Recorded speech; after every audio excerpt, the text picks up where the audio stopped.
नमस्कार, दोपहर की नंबर 1 डिबेट में आपका स्वागत है। मैं हूं आपके साथ श्वेता श्रीवास्तव। उत्तर प्रदेश की राजनीति हमेशा से सेंटर टॉक में रही है। लोकसभा चुनाव में भी यही कहा जाता है कि दिल्ली का रास्ता उत्तर प्रदेश से होकर गुजरता है। इसी साल हुए लोकसभा चुनाव में एसपी ने अच्छे नंबर हासिल किए, लेकिन अब उस पर विधानसभा उपचुनाव का प्रेशर है। इस उपचुनाव में टॉप करने की होड़ ऐसी कि एसपी नेता अब समाज बांटने में लग गए हैं। जी हाँ, आज की डिबेट का मुद्दा भी यही है। एसपी और कांग्रेस की सियासत इस कदर बदल गई है कि अब सीएम योगी ने उनकी तुलना सीधे जिन्ना से कर दी है। सीएम योगी का मानना है कि जिस तरह जिन्ना ने देश को बांटने का काम किया, उसी तरह विपक्ष समाज बांटने का काम कर रहा है। लेकिन इस पूरी कहानी की शुरुआत दरअसल समाजवादी पार्टी के उस शिकायत से हुई। यूपी में होने वाले उपचुनाव से पहले एसपी महासचिव रामगोपाल यादव ने धांधली का आरोप लगाया।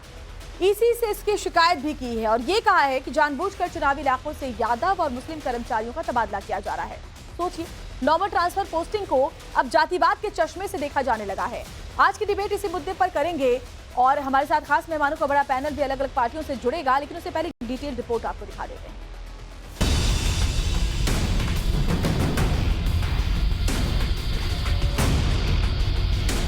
जाति के आधार पर नियुक्तियां हो रही बीजेपी को लाभ पहुंचाने की।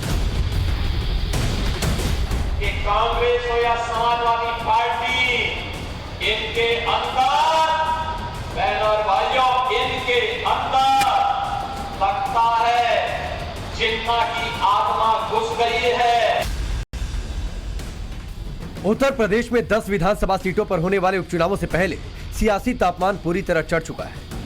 उपचुनाव में जीत के लिए चेहरों और मोहरों के लिए नए नए दांव चले जा रहे हैं। इस बीच समाजवादी पार्टी ने बीजेपी पर उपचुनाव में धांधली करने का आरोप लगा दिया। समाजवादी पार्टी के राष्ट्रीय महासचिव रामगोपाल यादव ने यूपी की योगी सरकार पर जाति के आधार पर नियुक्तियां करने का आरोप लगाया। उन्होंने दावा किया कि योगी सरकार उपचुनाव में धांधली के लिए बीएलओ पद से यादव और मुस्लिमों को हटा रही है। जाति के आधार पर नियुक्तियां हो रही बीजेपी को लाभ पहुंचाने के लिए। यादव और मुसलमानों को हर पद से, यहां तक कि बीएलओ तक नहीं बनाया जा रहा है। अब बने थे उनको हटाया गया, वो सूची हमने दे दी। रामगोपाल यादव ने चुनाव आयोग से भी इसकी शिकायत की है। उन्होंने कहा कि यह सारा खेल उपचुनाव में बीजेपी को फायदा पहुंचाने के लिए किया जा रहा। उन्होंने दावा किया कि जिस मंशा से यह काम किया जा रहा, उस हिसाब से उपचुनाव में धांधली होनी तय है। जब समाजवादी पार्टी योगी सरकार पर बीएलओ पद से यादव और मुसलमानों को हटाने की तोहमत जड़ रही थी, तब अलीगढ़ के दौरे पर सीएम योगी कांग्रेस और समाजवादी पार्टी पर तीखे हमले कर रहे थे। सीएम योगी ने कहा कि समाजवादी पार्टी हो या कांग्रेस, इनके अंदर लगता है जिन्ना की आत्मा घुस गई है। ये समाज को बांट रहे हैं, सामाजिक ताने बाने को छिन्न भिन्न कर रहे हैं। समाजवादी पार्टी के मुखिया को क्या बेटी की सुरक्षा पर कुछ बोलने का अधिकार है? क्या इनको बोलने का अधिकार है? कितनी बेशर्मी के साथ ये लोग वक्तव्य देते हैं। कोलकाता में एक महिला चिकित्सक के साथ जो कुछ घटना घटित हुई, पूरा देश स्तब्ध है, दुखित है, अपनी संवेदना व्यक्त कर रहा है। लेकिन बेशर्मी के साथ समाजवादी पार्टी के मुखिया के द्वारा उन दलितों का समर्थन किया जाता है। अयोध्या में एक निषाद बेटी के साथ जो कुछ घटना घटित हुई समाजवादी पार्टी के पदाधिकारी के द्वारा, कन्नौज में जो कुछ हुआ, ये सब घटनाएं ये बताती हैं कि कांग्रेस हो या समाजवादी पार्टी, इनके अंदर बहनों और भाइयों, इनके अंदर लगता है जिन्ना की आत्मा घुस गई है। और जिन्ना की आत्मा घुस करके फिर से जिन्ना ने देश का विभाजन करने का पाप किया था और इसीलिए अंतिम समय में घुट-घुट करके मरा था। ये लोग वही बात आज ये लोग कर रहे हैं, समाज को बांट रहे हैं, जाति विस्मरण कर रहे हैं, सामाजिक ताने बाने को छिन्न भिन्न कर रहे हैं, कट्टरवादी ताकतों को, उनके दुस्साहस को बढ़ाने का काम कर रहे हैं। विपक्ष की ये राजनीति समाज को बांट रही है, लोगों को बांटने का काम कर रही है।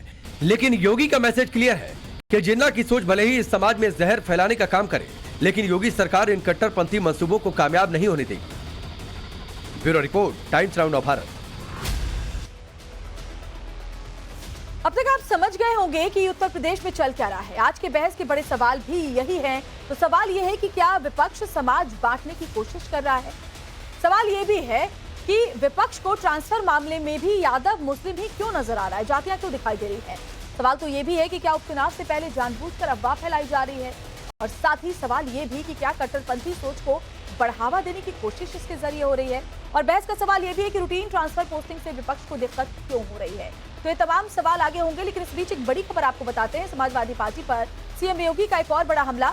एसपी की टोपी लाल है लेकिन कारनामे काले योगी है। निषाद की बेटी की इज्जत से एसपी नेता ने खिलवाड़ किया। अखिलेश ने बेशर्मी से अपने नेता का समर्थन किया। तो महिला सुरक्षा पर बोलने का समाजवादी पार्टी और कांग्रेस को कोई हक नहीं है। योगी ये पहले भी बोल चुके हैं। लखनऊ और कन्नौज में भी एसपी का मॉडल नजर आया। इनके लिए सद्भावना ट्रेन नहीं, बुलेट ट्रेन चलेगी। योगी ये भी कहते हुए नजर आए। समाजवादी पार्टी प्रदेश के अंदर अराजकता पैदा करने की अपनी कुत्सित मंशा से आज भी वह कहीं भी जब भी उसको मौका मिलता है उस अवसर को वह जाया नहीं होने देती है। आपने भी इसके चरित्र को देखा है अयोध्या के अंदर, कैसे समाजवादी पार्टी का एक नेता वहां पर एक निषाद बेटी के इज्जत के साथ खिलवाड़ करता है और समाजवादी पार्टी के मुखिया बेशर्मी के साथ उस बेशरम के खिलाफ कार्रवाई करने की बजाय उसका समर्थन करते हुए दिखाई दे रहे थे। आपने इनका दूसरा दृश्य लखनऊ में देखा। एक बेटी अपने पिता के साथ मोटरसाइकिल से चल रही है, अचानक बरसात होती है, पानी भरता है और इनके गुंडे सड़क पर किस तरीके से उस बेटी को गिराने का कार्य करते हैं। और तभी मैंने कहा था, जब इनके एक नेता ने सदन में कहा कि सद्भावना ट्रेन चलानी चाहिए, हमने कहा सद्भावना ट्रेन इनके लिए नहीं, इनके लिए बुलेट ट्रेन चलेगी, बुलेट ट्रेन। बहनों और भाइयों, इनका तीसरा मॉडल देखना है तो कन्नौज में देखिए, ये नवाब ब्रांड कांग्रेस इसी समाजवादी पार्टी की पहचान है। और बाकी तो अगर इनके इतिहास के पन्नों को लड़ते हुए आप जाएंगे तो बहनों और भाइयों, काले कारनामों से इनका पूरा इतिहास भरा पड़ा है। लाल टोपी है लेकिन काले कारनामों के लिए लोग जाने जाते हैं। और खास मेहमानों का बड़ा पैनल इस वक्त हमारे साथ जुड़ा हुआ है। एसएन सिंह प्रवक्ता बीजेपी हमारे साथ बने हुए हैं, कपिल श्रीवास्तव हमारे साथ एसपी के प्रवक्ता जुड़े हुए हैं, अजय वर्मा हमारे साथ कांग्रेस के नेता बने हुए हैं, आचार्य विक्रमादित्य हिंदू धर्म गुरु बने हुए हैं हमारे साथ, और सैयद जब्बाद राजनीतिक विश्लेषक जुड़े हुए। आप सभी का बहुत बहुत स्वागत है टाइम्स नाउ भारत पर। सबसे पहले मैं कपिल श्रीवास्तव आपके पास आऊंगी। दिक्कत किस बात को लेकर है? बीएलओ के ट्रांसफर को लेकर के, या फिर जिन जातियों की आप बात कर रहे हैं कि यादव और मुस्लिमों का ट्रांसफर किया जा रहा है, इस बात को लेकर? देखिए, कटोगे तो बटोगे की राजनीति करने वाले जो तुष्टीकरण की बातें करते हैं, वो किस तरीके का की नीतियां उत्तर प्रदेश के अंदर संचालित कर रहे हैं उन्हें नहीं दिखाई देता। मुझे ये बताइए, आपको ये किसने, आपके पास कोई आंकड़ा है कि सिर्फ मुस्लिम और यादवों का ही ट्रांसफर हो रहा है? आप बोलो। आपके पास कोई आंकड़ा है कि सिर्फ यादव और मुस्लिमों का ही ट्रांसफर हो रहा है? आप ये कैसे कह सकते हैं? उसके बाद बोलेंगे। आप ये कैसे कह सकते हैं कि सिर्फ मुस्लिम और यादवों का ट्रांसफर हो रहा है? और पूछ लो, और कुछ पीछे से आया भी लिख कर कि क्या पूछना है, डिस्टर्ब कैसे करना है, सब जानना चाहती है, हल्ला कराना चाहती है। सीधा सीधा सवाल है मुझसे, जो आरोप आप लगा रहे हैं कि यादव और मुस्लिमों का ट्रांसफर किया जा रहा है, क्या सिर्फ उन्हीं के ट्रांसफर हो रहे हैं या फिर और भी जातियों के ट्रांसफर हो रहे हैं? केवल गाना गाने के लिए बैठी हो कि एक शब्द नहीं बोलने देंगे? गाना सुनाई दे रहा है आपको? गाना सुनाई दे रहा है आपको? गाना तो गा रही हो तुम। तुम्हें पहले तो तुम तड़ाक मत कीजिए, मेरी बात सुनिए कपिल श्रीवास्तव, तुम तड़ाक मत कीजिए, मैं आपसे बहुत सम्मान के साथ बात कर रही हूँ। तुम्हारे साथ तो ऐसे ही व्यवहार करना पड़ेगा भाई, क्या कर रहे हैं? कैसी बातें कर रहे हैं? मैं आपसे इतने सम्मान के साथ एक सवाल पूछ रही हूँ, मुझे एक बात बताइए कपिल श्रीवास्तव, मुझे एक बात बताइए कि क्या सिर्फ यादव और मुस्लिमों के ही ट्रांसफर हो रहे हैं कि और जातियों के भी ट्रांसफर हो रहे हैं? कोई आंकड़ा है आपके पास? तो रखिए सामने, फिर मैं बीजेपी से जवाब लेती हूँ। प्रश्न करना है पहले कर लो, उसके बाद जवाब जब दूंगा तो शांति से सुन लेना। आप बोलिए। शांति से सुनूंगी नहीं, वो तो मेरे ऊपर है, आप अपना जवाब दीजिए। नहीं आपके ऊपर नहीं है, मैं डिबेट छोड़ दूंगा। छोड़ दीजिए, छोड़ दीजिए। अगर आप तुम तड़ाक उतारू होंगे तो भी छोड़ दीजिए, आपके पास जवाब नहीं है। मेरी बात खत्म होने के बीच में मेरी बात सुन लीजिए, पूरी बात मेरी आ जाने दीजिए, उसके बाद जितना प्रश्न करना चाहिएगा करिए। ये चुनावी रैली चल रही है कि आपकी बात जब तक चलती रहेगी हम सुनते रहेंगे बैठ के? आप जवाब दीजिए, चलिए सीधे सीधे। आप जैसे चाहो बुलवा लो, हम नहीं बोलेंगे। आप बोलिए, आप बताइए मुझे। मैं आप जैसे, आपका चैनल है और आप एंकर हो, जैसे मन करे वैसे। तो आप जवाब दीजिए, सीधे जवाब दीजिए। मैं जवाब दूंगा, बीच में ना बोलना। पहले आप बोलिए। बीच में ना कहना। बहुत स्पष्ट सी बात मैं आपको कह रहा हूं कि अभी 69,000 शिक्षक के मामले में आ गया कि योगी सरकार ने पिछड़ों और दलितों के साथ क्या किया है। ये आपके सामने है। जहां 27% का आरक्षण था वहां 4% की जगह दी गई। इन्होंने जिसको संवैधानिक दर्जा दिया, जिस आयोग को, उसी आयोग को मिटा दिया। और पूछते हैं कि जातीय कौन? अरे गोरखपुर विश्वविद्यालय में एसोसिएट प्रोफेसर की नियुक्ति हुई, एक भी कायक इनको नहीं दिखा था, केवल 80 बाबू साहब लोग हुए हैं। अच्छा, 1-2 अन्य समान सीटों पर लेकिन योगी आदित्यनाथ तो कह रहे हैं कि समाजवादी पार्टी में जिन्ना की आत्मा घुस गई है, इसीलिए आप समाज को बांटने की बातें करते हैं। अरे ओबीसी की बात तो छोड़ दो, जिनको सामान्य में अपने साथ लेके घूमते हैं उनका वो अपॉइंटमेंट नहीं करते। ठीक है, एसएन सिंह जी से इसका जवाब ले लेते हैं। आपने जो बातें कही, जो आरोप लगाए, एसएन सिंह जी आप जवाब दें। कह रहा हूं कि यही चल रहा है। श्वेता जी देखिए, जो चैनल पर बैठ के इस तरह से सभ्य भाषा का प्रयोग करे, तुम तड़ाक की बात करे और कहे मैं चैनल छोड़ के चला जाऊंगा, कहीं से लिख के आया है, तो मुझे लगता है कि ऐसे प्रवक्ता को तो की निंदा भी नहीं करनी चाहिए, उसकी प्रशंसा करनी चाहिए, क्योंकि समाजवादी पार्टी का यही चरित्र है। अब दूसरी बात कहूंगा, देखिए कि पूज्य योगी आदित्यनाथ जी ने कोई गलत नहीं किया। 10 सेकंड सुनेंगे तो मैं बता दूंगा जिन्ना भी क्या करते थे। कपिश उनको बोलने जिन्ना भी पहले, कपिश जी आप उनको बोलने दीजिए, एसएन सिंह को, फिर आप अपनी बात करें। जिन्ना भी क्या करते थे, जिन्ना भी पहले जब तक साइमन कमीशन 1927 तक नहीं आया था वो मॉडरेट पॉलिटिक्स करते थे, वो सेकुलरिज्म की बात करते थे। लेकिन जब साइमन कमीशन आता है और ये होता है कि वोट कैसे होगा, तो बहुत सारे भारत के लोगों ने गांधी जी के नेतृत्व में कहा कि नहीं भौगोलिक। आप अपनी बारी में बोलिएगा। कपिल जी सुन लीजिए, मुझे कपिश जी पहले उनकी बात सुन लीजिए, बोलने तो दीजिए। और देखिए 1927 तक जिन्ना भी इसी विचारधारा के थे जैसे समाजवादी पार्टी के लोग करते हैं।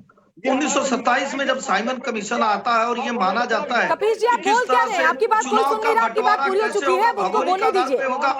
तो जिन्ना कहते हैं कि नहीं धर्म के आधार पे बंटवारा होगा और धर्म के आधार पे कॉन्स्टिट्यूएंसी बनेगी, ऐसा जिन्ना कहते हैं। और उसी पर वो आगे बढ़ते हैं, धीरे धीरे पाकिस्तान की मांग करते हैं कि पाकिस्तान, जब पूर्ण स्वराज की मांग करते हैं सभी लोग, तो पाकिस्तान की मांग करते हैं। ठीक है, आप एसएन सिंह जी ये जवाब दीजिए, जो आरोप समाजवादी पार्टी लगा रही है कि जानबूझकर मुस्लिम और यादव बीएलओ का विधानसभा उपचुनाव से पहले चुन चुनकर ट्रांसफर कराया जा रहा है, इस पर क्या कहेंगे? इस आरोप पर क्या कहेंगे आप?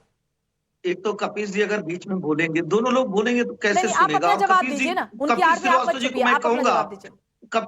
कल जो है इनके प्रोफेसर साहब एक इल्जाम लगाए। प्रोफेसर साहब ने इल्जाम लगाया कि सरकार और सत्ता तो 2012 तक जो है बहुजन समाजवादी पार्टी की थी, तो उसका भी नहीं बदलना चाहिए। और 17 तक आपकी सरकार थी, तो सरकार और सत्ता के नाते अगर सरकार कोई बना रहा होता तो मुझे लगता है आपका भी नहीं बदलता, जनता जनार्दन। आप ये बताइए एसएन सिंह जी, क्या मुस्लिम और यादव बीएलओ जो है उनके ट्रांसफर कराए जा रहे हैं खासतौर पर? इस पर जवाब दीजिए ना। आप लोग जातियों का काम करते हैं इस नाते। और मैं तो कपिश जी से सवाल पूछूंगा, कपिश जी जो मुस्लिम और यादव को कह रहे हैं, तो हम तो यादव समाज से आने वाले मध्य प्रदेश के चीफ मिनिस्टर हैं, लेकिन यादव समाज से आने वाले आपके चाचा आदरणीय शिवपाल यादव जी को आप मुख्यमंत्री नहीं स्वीकारते हैं, तो ये जाति की राजनीति आप करते हैं। तीसरा सवाल मैं कहूंगा श्वेता जी, ये तुष्टिकरण का कार्य करते हैं। जो जिन्ना किया ना वही काम ये कर रहे हैं। जिन्ना धर्म के आधार पर देश का बंटवारा किए, जाति के आधार पर देश का बंटवारा चाहते हैं। ठीक है, मुझे एक बात बताइए कपिश श्रीवास्तव, आप मुझे एक बात बताइए। ठीक है, आप सवाल सुन लीजिए। एसएन सिंह जी मैं समझ गई आप क्या कह रहे हैं। कपिश श्रीवास्तव आप मेरी बात सुनेंगे।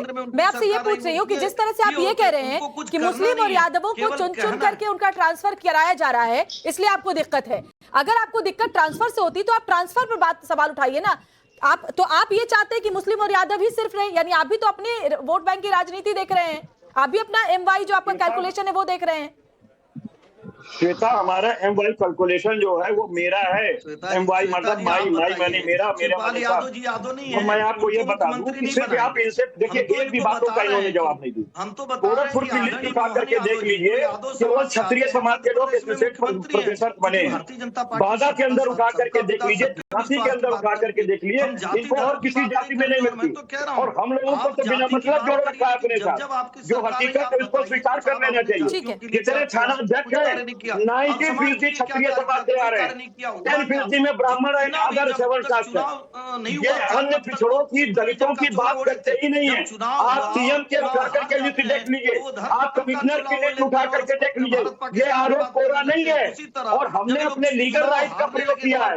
हमने चुनाव बहुत अच्छा किया। आवाज उठाना आपका काम है। अगर आपको किसी चीज से दिक्कत है तो बिल्कुल सही किया कपिल श्रीवास्तव, लेकिन मुझे तो यही समझ में नहीं आ रहा। अब मैं अजय जी से समझना चाहूंगी। अजय वर्मा जी, समाजवादी पार्टी खासतौर पर ये कह रही है कि मुस्लिम यादवों का ट्रांसफर किया जा रहा है। आप देखिए तो भारतीय जनता पार्टी पर ये आरोप लग रहे हैं कि खासतौर पर मुस्लिम यादवों का ट्रांसफर हो रहा है क्योंकि वो नहीं चाहते। समाजवादी पार्टी पर यह आरोप लग रहा है कि मुस्लिम यादव वो चाहते हैं, इसलिए इस पोस्टिंग पर सवाल उठा रहे हैं। और इसे में योगी आदित्यनाथ कह रहे हैं कि समाजवादी पार्टी और कांग्रेस दोनों में जिन्ना की आत्मा है, इसलिए समाज को बांटने का काम कर रहे हैं। देखिए, उत्तर प्रदेश की भौगोलिक स्थिति समझिए, 75 जनपद हैं और 75 जनपदों में जो मेन अधिकारी होते हैं वो होते हैं SSP और जिला अधिकारी। मैं पूछना चाहूंगा योगी आदित्यनाथ जी से कि उत्तर प्रदेश में ठाकुर के अलावा और किसी उसके अलावा OBC के, शेड्यूल कास्ट के, शेड्यूल ट्राइब्स के और या मुस्लिम्स के कितने अधिकारी हैं, जरा सा बता देंगे तो ये बिल्कुल बता नहीं पाएंगे, क्योंकि सरासर उल्लंघन है। भारत सरकार, हालांकि इनका अपना निजी एजेंडा है किसको रखना है किसको नहीं रखना है, लेकिन वो लोग जो देश की सोशल फैब्रिक खत्म कर रहे हैं, देशलाई गैंग के सदस्य हैं और देश में सोशल फैब्रिक खत्म करके बताइए ध्यान है कि साथ जो बटेंगे तो कटेंगे। गॉडसे की देशलाई गैंग एक माचिस गैंग है, 2014 से डेवलप हुआ है। इसका काम है देश की सोशल फैब्रिक खत्म करना। उसमें मुसलमान कटे, उसके पहले तो नहीं कटे, उसमें बटने में ही तो कटे। अगर भारत पाकिस्तान का बंटवारा नहीं होता तो कल तक तो सब लोग वंदे मातरम बोल रहे थे, सब लोग हाथ में तिरंगा ध्वज लेकर चल रहे थे, सब लोग साथ रहने की बात करते थे। तो बटेंगे कटेंगे, इसमें क्या धर्म की बात? आप माइक ले लीजिए, आप बेचैन बहुत लिए कहा। और मैं एक सवाल पूछना चाहूंगा आदरणीय अजय जी से। अजय जी, आप कह रहे हैं तो कर्नाटक में तो आपकी सरकार है भाई, वहां जाति जनगणना हो गया, उसको ले आइए। वहां तो जातियों के पे आधारित ST SC के विकास के लिए जो फंड गया उसको धर्म को क्यों ट्रांसफर कर रहे हैं पूज्य योगी आदित्यनाथ जी? और भारतीय जनता पार्टी के सभी लोग यही कह रहे हैं कि इनको करना कुछ नहीं है, इनको देश को बांटना है। ठीक है, जवाब दीजिए। बांटना है, जातियों में बांटना है। देखिए मैडम, एंकर मैडम, मैं सभ्य डिबेट का कायल हूँ और करता हूँ। जो गॉडसे के समर्थक हों और विचारधारा के लोग हों, ये सभ्य डिबेट है। डिस्टर्ब करेंगे तो आप डिबेट चलाइए। ये सभ्य डिबेट है। आप खुद ऐसी बातें और ऐसे शब्दों का इस्तेमाल कर रहे हैं। आपने देखा समाजवादी पार्टी के जो प्रवक्ता बैठे उन्होंने कैसे शब्दों का इस्तेमाल किया। नहीं, मुद्दे से मत भटकाइए। मैं आपसे सिर्फ इतना पूछना चाहती हूँ। मैंने बीच में नहीं किसी के बोला था। नहीं, आप प्लीज आप मुद्दे से ना भटकाएं, बीच में ना बोलें ये, या तो फिर इनसे बुलवा लीजिए। एक शब्द आपने अभी हमने बोलना नहीं शुरू किया, आचार्य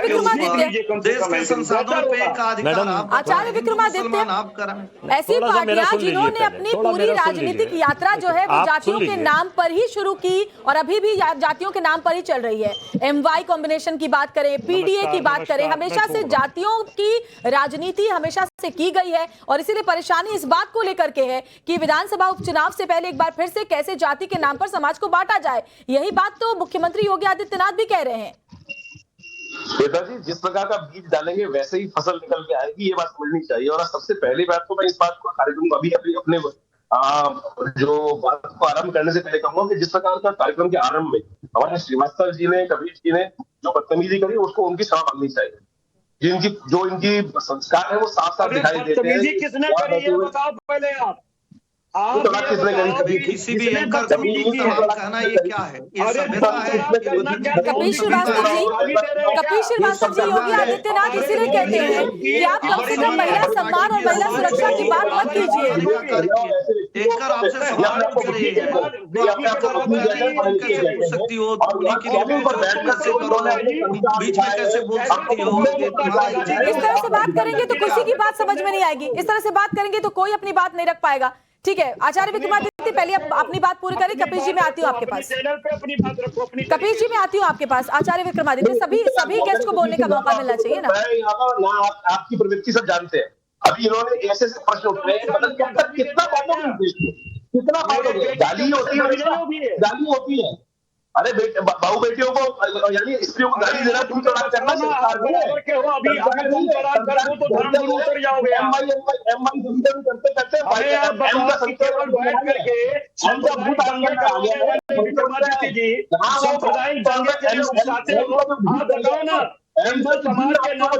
ठीक है, आचार्य विक्रमादित्य आपकी बात समझ में आ रही है और कपिल जी आपकी बात तो शुरू से ही समझ में नहीं आ रही है। सैयद जवाद जी मैं आपके पास आती हूँ।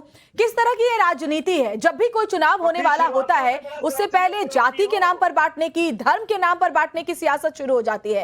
समाजवादी पार्टी पर पहले भी इसी तरह की बातें सामने आई है, जब हमने देखा है कि जब भी कोई चुनाव होता है हमेशा कोशिश यही रहती है कि कैसे जातियों के नाम पर वोट बैंक का फायदा लेने की कोशिश की जाए। उपचुनाव से पहले क्या एक बार फिर से यही नजर आ रहा है? कपिल जी, विक्रमादित्य जी मैं आऊंगी आपके पास, आप बोले सही जी। जी बहुत अफसोस के साथ ये देखना पड़ता है और मुझे कभी कभार भारतीय जनता पार्टी के लोगों पर दया भी आती है। अच्छा, कि चुनाव आते नहीं है कि हिंदू मुसलमान करना चालू करते। अभी 240 पे आए हैं और उससे पहले हमारे देश के प्रधानमंत्री जी कभी मंगलसूत्र को लेकर के, कभी भैंस खोलने को ले जा करके और तमाम तरीके की कोशिश करते रहे। और जो है उसके बाद अब योगी आदित्यनाथ जी जो है वो ये बदतमीज आदमी बीच में ही बोले। ठीक है, एसएन सिंह जी उनको बोलने दीजिए, फिर आप जवाब दीजिए। एसएन सिंह जी उनको बोलने दीजिए, डिबेट बिल्कुल किसी की बात समझ में नहीं आ रही। एसएन सिंह जी ठीक है, आप बोले जवाब साहब हर डिबेट में हो गए, नहीं कर रहा डिबेट। ठीक है, जवाब जी को बोलने दीजिए, जवाब जी को बोलने दीजिए। एसएन सिंह जी मैं थैंक यू सो मच। आप ये किसी को बोलने नहीं देंगे। ठीक है, जवाब जी आप अपनी बात पूरी करें। देखिए क्या है, अभी विधानसभा के उपचुनाव होने वाले हैं और आपको पता है कि भारतीय जनता पार्टी को उत्तर प्रदेश में करारी हार मिली और अंदरूनी कलह भारतीय जनता पार्टी में इतनी है कि शीर्ष नेतृत्व और प्रदेश नेतृत्व के बीच नमस्कार ही नहीं हो रहा है। एक दूसरे को नमस्कार भी नहीं करा जा रहा, ये तो देखा है हमने। लेकिन अब उसका नतीजा क्या होने जा रहा है कि 5 आप तो ये भी कह रहे थे कि उत्तर प्रदेश में सरकार बदलने जा रही है, विधानसभा चुनाव से पहले ही बदलाव हो जाएंगे। आप तो ये भी कह रहे थे कि डिप्टी सीएम और सीएम में नहीं बन रही, इससे पहले जब हम बात कर रहे थे।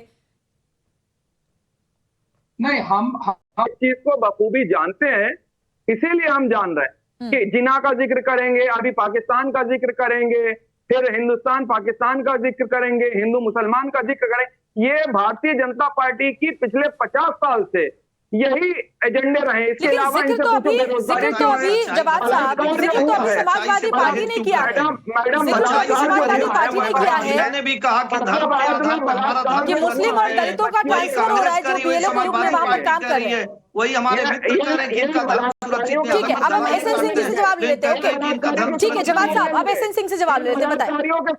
ठीक है, इसका जवाब उनसे ले लेते हैं। एसएन सिंह जी आरोप लग रहे हैं कि हर चुनाव कोई भी हो, लोकसभा हो, विधानसभा हो या उपचुनाव हो, हमेशा भारतीय जनता पार्टी है जो समाज को बांटती है, ऐसा आरोप वो लगा रहे हैं। क्या जवाब देंगे इस पर? देखिए भारतीय जनता पार्टी बंटवारे का कार्य नहीं करती। मैं तो चुनौती देकर पूछता हूँ, जो बदतमीज कह रहे थे ना, बदतमीज के पूछिए कि भारतीय जनता पार्टी की 10 साल केंद्र में सरकार थी, 7 साल उत्तर प्रदेश में सरकार रही, कोई एक योजना बताइए जो जाति धर्म मत मजहब देख कर आपके अगर लाउड स्पीकर उतारने का कार्य होता है तो सबसे पहले पूज्य योगी आदित्यनाथ जी वहां का लाउड स्पीकर उतारते हैं जहाँ के महंत होते हैं। 68,000 जवाब साहब उनको बोलने दीजिए। अपनी बारी में आपको बोलने में बहुत बुरा लग रहा था, अब उनकी बारी में आप लगातार बोले जा रहे हैं। एक धर्म को इकट्ठा करना है, जवाब जी, अब आप जब बोल रहे थे आपको बहुत बुरा लग रहा था कि वो क्यों बीच में बोल रहे हैं, अब वो बोल रहे तो आप क्यों बोल रहे हैं बीच में? उनको बात पूरी करने दीजिए। और कांग्रेस की जहाँ जहाँ भी सरकार चली वो धर्म के पुष्टिकरण के लिए कार्य करना है।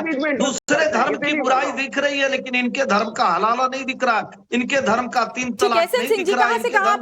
आप डाइवर्ट मत कीजिए मुद्दे भारतीय जनता को, आप डाइवर्ट मत कीजिए मुद्दे को प्लीज। हम 4 जातियों की बात करते हैं, 4 डाइवर्ट मत जातियों कीजिए। में कपिल श्रीवास्तव, मैं आपसे अब ये सवाल पूछना चाहूंगी कि योगी आदित्यनाथ ने एक और बड़ी बात कही, क्योंकि आप लगातार जब तकलीफ बढ़ गई, ठीक है जवाब साहब मैं आऊंगी आपके पास, सिंह जी आऊंगी। सच्चाई को स्वीकारो मौलाना साहब, कैसे कैसे बातें आप लोग कर रहे हैं आज? काटने से काम नहीं चलेगा, सच्चाई स्वीकारिए और ये जानिए कि भारतीय जनता पार्टी सबका साथ सबके विकास की बात करती है और ये धर्म पे आधारित देश नहीं है कि एक धर्म के लिए कार्य करेगा। ये धर्म पे आधारित देश नहीं है कि जवाब साहब हो गया, बहुत बहुत हो गया, चलेगा। ठीक है सिंह जी, जवाब जी संविधान शांत हो जाइए, शांत होइए। किसी दिन नमस्कार जनता कर देगी, जनता नमस्कार कर देगी। तो ठीक है, जनता ने नमस्कार आपको भी किया है, जनता ने हर उस पार्टी को नमस्कार किया है जो जनता की उम्मीदों पर खरी नहीं उतरी है, तो ये तो ठीक है, इसमें क्या है? जनता जनार्दन है, जनता जनार्दन है, ठीक है। कपिल श्रीवास्तव जी, योगी आदित्यनाथ ने बहुत बड़ी बात कही कि महिला सुरक्षा पर जब आप सवाल उठाते हैं तो फिर आप कैसे उठाते हैं जब हाल के ही दिनों में 2 शहरों में ऐसे मामले सामने आए जो सीधे सीधे शर्मसार करने वाले थे और जिनसे सीधे सीधे समाजवादी पार्टी के नेताओं के नाम जुड़े। अच्छा, फर्रुखाबाद वाले में किसका नाम जुड़ा जो 2 हैंगिंग हो गई बच्चियों की? उससे आपने अयोध्या की वारदात कम हो जाती है, फर्रुखाबाद का जिक्र कर देने से, फर्रुखाबाद का जिक्र करने से अयोध्या की बात कम हो जाती है। हाथरस के अंदर जो हुआ, हाथरस के अंदर हुआ, तुम्हारे लिए लड़की अड़ते हैं क्या? बाकी इनके जो बलात्कारी पुरुष हैं उनका आप नमन करो उन्हें। कैसी बातें कर रहे हैं कपिल जी आप? आप जैसे नेता हैं जो बलात्कार पर भी किसकी सरकार है, कौन सा नेता है वो देखते हैं, महिलाओं के उससे फर्क नहीं पड़ता कि बलात्कारी कौन है। बराबर है। कपिल श्रीवास्तव, आप बहुत गलत तरीके से आज बात कर रहे हैं, बहुत गलत तरीके से आप बात कर रहे हैं, ऐसे बात नहीं कर सकते। ठीक है, बने रहिए हमारे साथ, आप बने रहिए हमारे साथ। मैं आती हूँ आपके पास, एक और बड़ी खबर पहले आ रही है वो बताते हैं, फिर अपने मेहमानों का रुख करते हैं।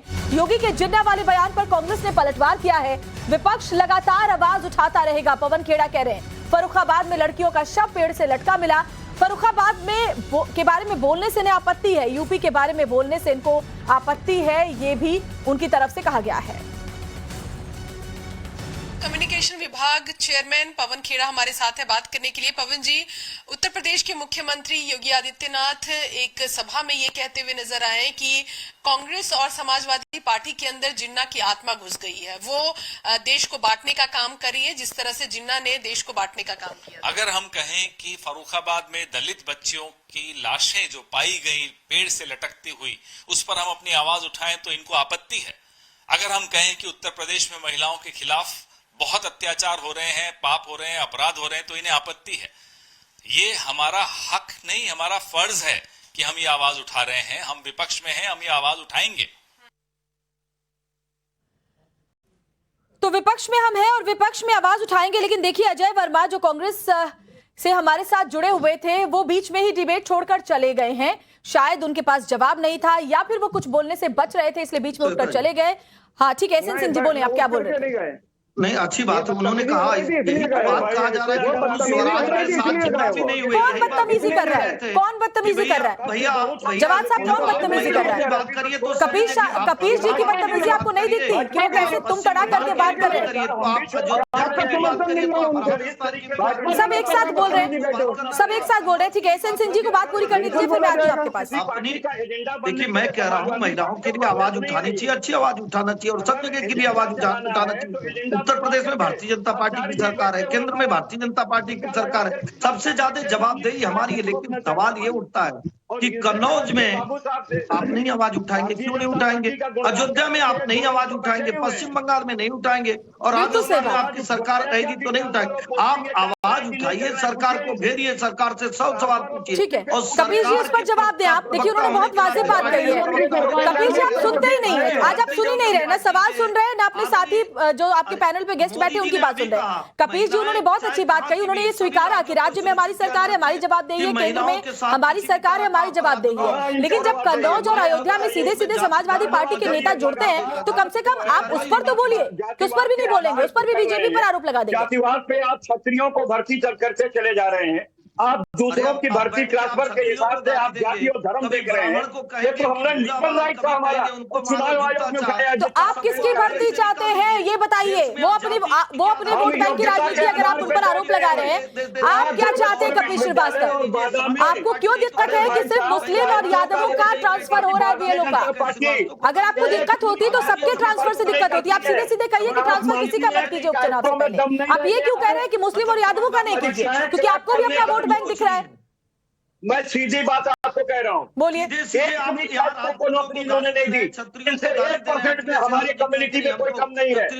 और जो गोरखपुर में 1 छात्रों को नौकरी नहीं दी, एक वादा के अंदर नहीं दिया, इन्होंने सब्जेक्ट प्रोफेसर की। जिनका वोट लेते हैं ये उनके साथ नहीं खड़े होते हैं, और मेरे जैसे बात कर रखने वाला कोई नहीं मिलेगा। मैं तो साफ बात कह रहा हूँ, ये जातिवादी पार्टी है। मतलब छतरी। ठीक है, आचार्य विक्रमादित्य बहुत देर से अपनी बारी का इंतजार कर रहे हैं। प्लीज एसएन सिंह जी और कपिल जी, उनको भी सुनते हैं। बोलिए आचार्य जी। अभी यहाँ पर बात करें भर्ती कोई नहीं हो रही, ट्रांसफर। कपिल जी हो गया। इफेक्टिव अफसर होते हैं जो काम करते हैं नहीं से। और मुझे समझ में आती है पुरानी कहावत जी, सागर के अंदर को हरा ग्यारह दिखता है। ये समस्या वहीं पर है कि जिन्होंने जिस प्रकार की राजनीति करी है उनको हर जगह वही चीज दिखाई दे रही है, और कपिल जी के साथ समस्या वही है। यहाँ जमात साहब अपनी अपनी जाति की बात कर रहे हैं। अरे भाई, जो इफेक्टिव है, जो काम कर रहा है, भर्ती नहीं हो रही किसी की। ट्रांसफर पोस्टिंग उन्हीं व्यक्ति की हो रही है जिनका ग्रेड अच्छा है, जिन्होंने अपना कार्य करके दिखाया है, और जिन्होंने कार्य पहले खराब किए हैं, गलत किए हैं। हमने देखा है पूरे प्रदेश के अंदर जो स्थिति थी, हर थाने के अंदर जिस प्रकार से 11 लोग भरे हुए थे, और कहाँ क्या स्थिति चल रही थी। कोई और बेचारा वहां कंप्लेंट लेके जाता था, उनकी क्या स्थिति होती थी पूरे देश ने देखा है। रोज अखबार छपते थे, रोज के रोज पिछले जो 10 सालों तक ये स्थिति रही है, एक के बाद एक स्थिति वही है। कबीर जी शायद वो भूल गए हैं, लेकिन आज तो इन्होंने जाति प्रथा के नाम पर जाति जनगणना कराने के साथ साथ जरा उन आतंकवादियों की गणना भी करा लो, कुछ जो इस देश में घुसपैठी है उनकी भी जनगणना कराने के लिए बात। जवाब दें सैयद जब्बार जी, आप जवाब दें उनका। आचार्य विक्रमादित्य जो सवाल पूछ रहे हैं उसका जवाब दीजिए। ठीक है कपिल जी, जवाब साहब को जवाब देने दीजिए। जवाब ये है कि जो फर्रुखाबाद में घटना हुई है उसकी जिम्मेदारी डबल इंजन की सरकार की बनती है या नहीं बनती है? बिल्कुल बनती है, बिल्कुल बनती है, बिल्कुल बनती है।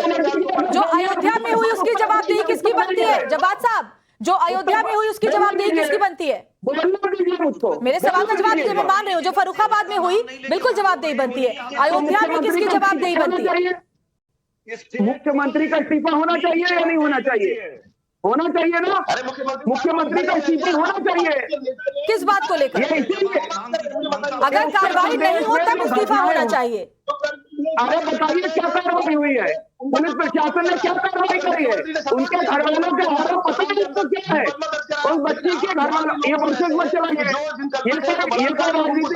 ये तो आप भी मानेंगे, ये तो आप भी मानेंगे जवाब साहब कि अपराधी फिर चाहे किसी भी धर्म किसी भी जाति का हो, उसके ऊपर अगर अवैध निर्माण है तो बुलडोजर एक्शन हो रहा है, उसके ऊपर कार्रवाई हो रही है, माफियाओं के ऊपर कार्रवाई हो रही है, लगातार कार्रवाई हो रही है। इसको आप भी इनकार नहीं कर सकते जवाब साहब।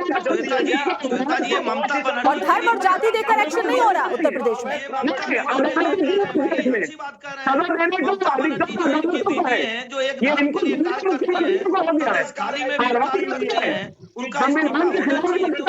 जवाब साहब को बोलने दे। एसएन सिंह सर, मैं आऊंगी आपके पास। जवाब जी को बोलने दे। जवाब बोलिए। इस देश के अंदर कोर्ट अदालतें कचहरी सब दूर कर देना चाहिए, क्योंकि जो मुख्यमंत्री डिसाइड करेंगे जिसका चाहेंगे बुलडोजर चला देंगे। आरोप किन में नहीं होंगे, ना कानून को मानेंगे ना संविधान को मानेंगे। ये देखिए सर, ये नाथूराम गोडसे के भतीजे बोलने लगे। जवाब साहब मर्यादा रखिए, मर्यादा रखिए, मर्यादा रखिए बातों में। मैं अगर आपको बोलने का मौका दे रही हूँ, सुन रही हूँ, तो मर्यादा आप मुद्दों पर बोलिए। मैं इनसे ये पूछ रहा हूँ कि देश के अंदर अदालत है या नहीं है? बिल्कुल है। अवैध निर्माण पर बुलडोजर एक्शन भी, अवैध निर्माण पर बुलडोजर एक्शन भी होना चाहिए। अवैध निर्माण है तो क्यों ना हो बुलडोजर एक्शन? अगर जमीन कब्जाई गई है तो क्यों ना हो बुलडोजर एक्शन?